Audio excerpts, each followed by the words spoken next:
Kue berwarna hijau ini ternyata merupakan salah satu makanan peninggalan Belanda loh.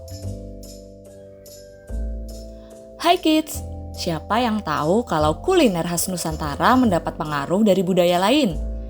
Indonesia merupakan negara yang memiliki sejarah panjang dengan pengaruh kolonial. Selain itu, pertukaran antara budaya Barat dengan Nusantara juga memberi efek besar pada kuliner Indonesia.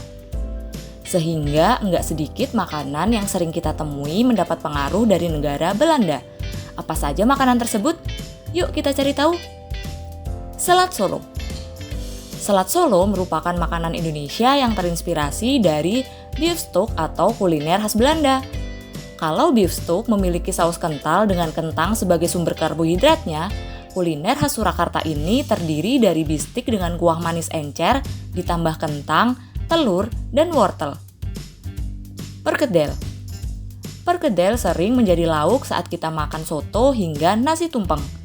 Makanan ini terinspirasi dari kuliner Belanda, bahkan nama perkedel berasal dari bahasa negara tersebut yaitu frikadel atau frikadeler yang artinya daging cincang lumat lalu digoreng. Makanan ini kemudian dimodifikasi oleh masyarakat Indonesia dengan menambahkan kentang halus. Hal ini karena kentang merupakan hasil bumi yang mudah kita peroleh. Kastengel. Kue kering yang sering kita temui saat lebaran ini ternyata memperoleh pengaruh dari negara kincir angin loh. Nama kastengel berasal dari bahasa Belanda yang artinya stik keju.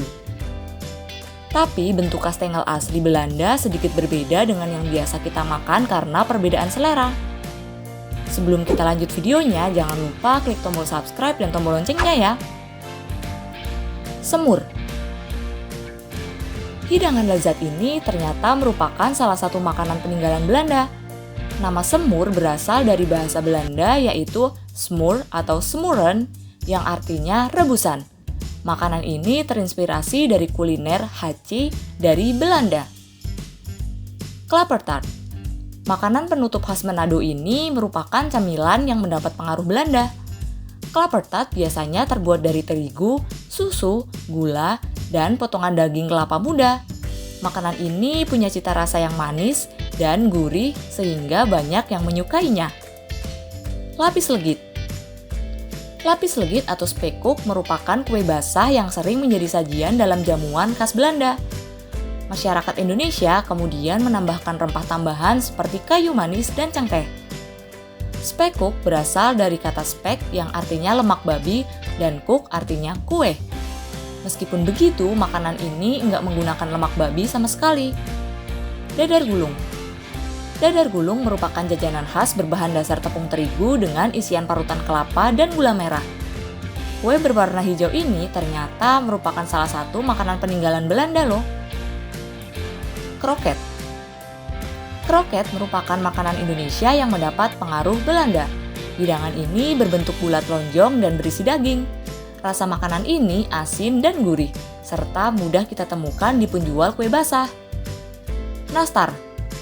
Kue yang sering kita temukan menjadi sajian saat lebaran ini ternyata juga berasal dari akulturasi budaya antara Indonesia dan Belanda.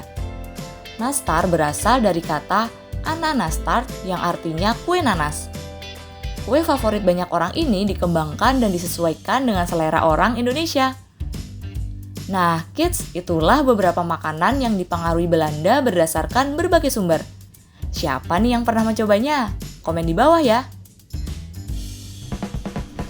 Sampai di sini dulu ya videonya. Jangan lupa like, komen, subscribe, dan share ke teman-teman lainnya ya kids. Bye-bye!